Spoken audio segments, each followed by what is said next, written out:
KC's Audio Vault. Danny Greaves from The Watchmen. October 30th, 2008. How are you today?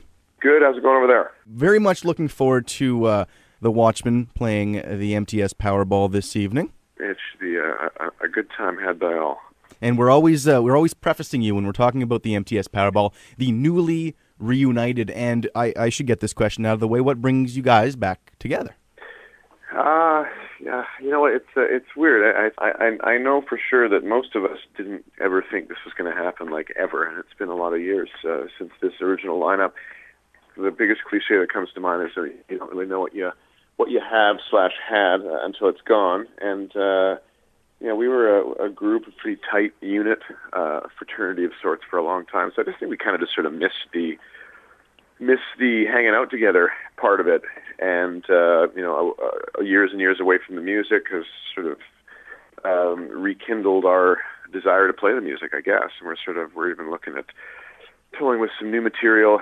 Probably, not for tonight, but just the idea of putting pen to paper and putting out some new stuff would be. It's just kind of neat. I mean, nobody ever thought it would happen, but I guess we just sort of missed each other, so we figured we'd start this thing back up.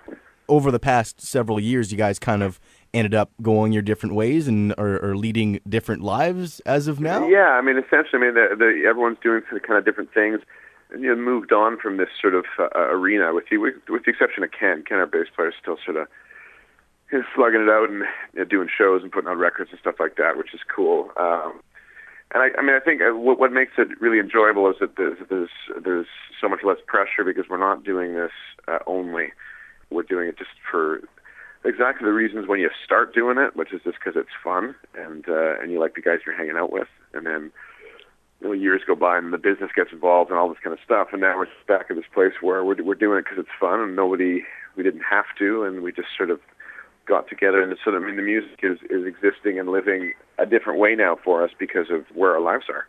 So it's exciting. And we did a couple shows in Toronto, had a couple before that to get ready for Toronto, and we've been rehearsing for Winnipeg, and it's gonna be. I've never played that room either. Well, we had the Waking Eyes in yesterday, and they were saying that they did a couple shows. I guess you did 2 nights at the Horseshoe in Toronto not too long ago? Yeah, they were on one night, which they kind of blew me away, actually. I had seen them maybe years ago, and they seemed to be in a slightly different spot musically, and I was just really quite impressed with them, and I'm definitely looking forward to checking them out. But yeah, it was nice to get some Winnipeg guys on stage. Yeah, they were saying that there was a lot of Winnipeggers that were in the crowd to check out the hometown boys. Yeah.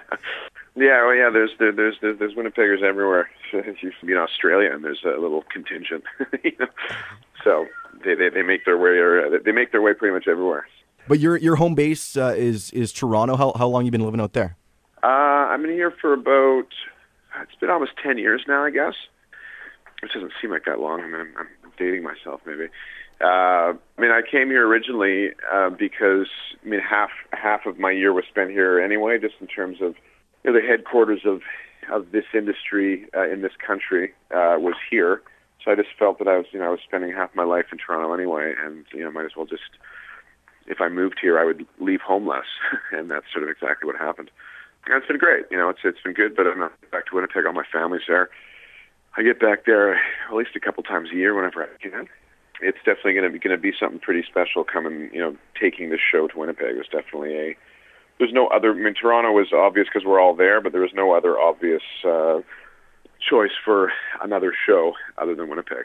We're talking to Danny, lead singer of The Watchmen, playing tonight at MTS Powerball, and I guess you've got your own family of your own out there. I've been somewhat fruitful in that regard. I was going to bring them out, but actually I have 2 kids, 4 and 7.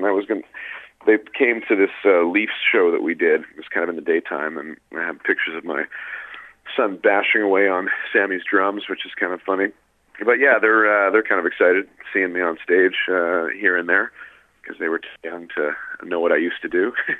So it's kind of neat to give them that opportunity.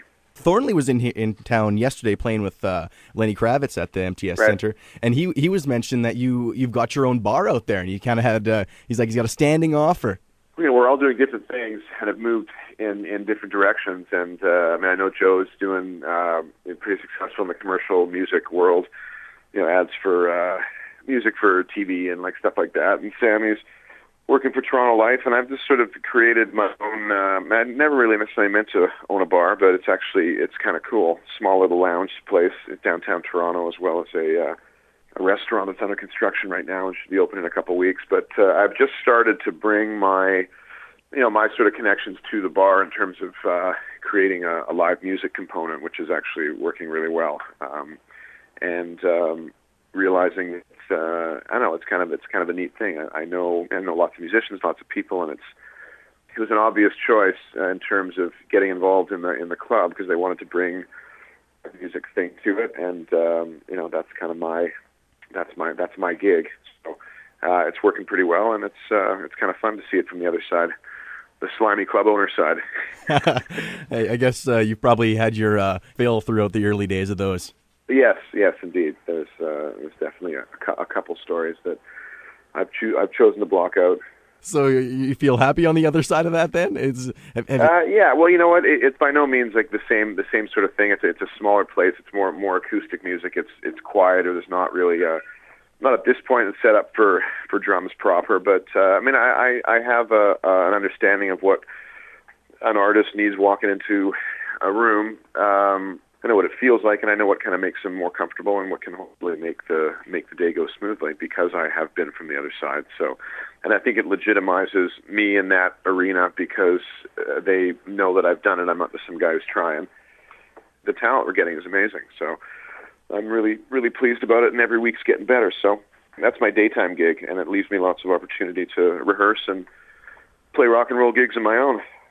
What's the name of the place? And the next time, it's called the Chelsea Room. Chelsea Room. All right. Chelsea Room. Yeah, it's been called a couple different things. It's been around for a bit, but it's kind of one of these sort of little known secrets, and it's gone from owner to owner. I bought in with these two buddies of mine, and it's really turning out to be one of the better choices I've made because it's working and it's downtown Toronto, and it's a big deal. You got a cat in the background, I can hear. I do have a cat in the background. I mean, it was supposed to be screaming kids, but it's just a cat. I'm in this apartment. She thinks if she gets out the front door that she's out in the wild, when really she's not. So I'm trying to. What's your cat's name? What's that? What's your cat's name? Golda is her name. Golda? I was trying to train her to do a little station ID for you, but it's all just going to sound like what you're hearing over the phone. Well, Danny, I really appreciate you getting us on the phone, and very much looking forward to seeing the reunited Watchmen tonight at the MTS Center for Powerball. Excellent. We're pretty psyched about it, and maybe we'll have a chance to chat after the show. All the interviews you want on iTunes and at Power97.com. Casey's Audio Vault. Casey Norman is Power 97's music director and can be heard every weekday from 2 till 6 in Winnipeg, Manitoba, Canada. Power 97 is Winnipeg's best rock.